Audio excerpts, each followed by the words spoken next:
Sino nga ba ang nilalang na ito? Well, let me explain. Time to change the world by bringing it to its knees! Attack! Ating alamin muna ang comic book background ni MODOK.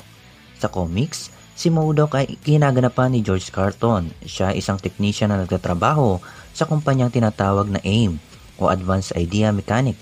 Sumali siya sa isang misyon pag-aralan ang Cosmic Cube pero siya ay naapektuhan nito at lumaki ang kanyang ulo at lumiit ang kanyang katawan. Sinuportahan niya ang sarili niya ng isang malaking upuan na mula kay Dr. Doom.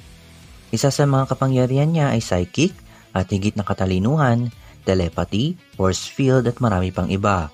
Kung pamilyar man sa inyong kumpanyang AIM, yun ay sapagkat nakita na natin ito sa loob ng ilang pelikula ng MCU. Ang pangalang MODOK ay isang acronym na ang ibig sabihin ay Mechanical Organism Designed Only for Killing. Siya ay dating mabait na technician noon pero matapos siya magbago ng anyo, utay-utay siyang naging masama. Ngayon maraming nagtataka kung sino ang nasa katawan ni MODOK. Ito ay si Darren Cross na huli nating nakita sa unang pelikula ni Ant-Man kung saan lumiit siya ng lumiit at maaring ang ulo niya lamang ang natirang normal.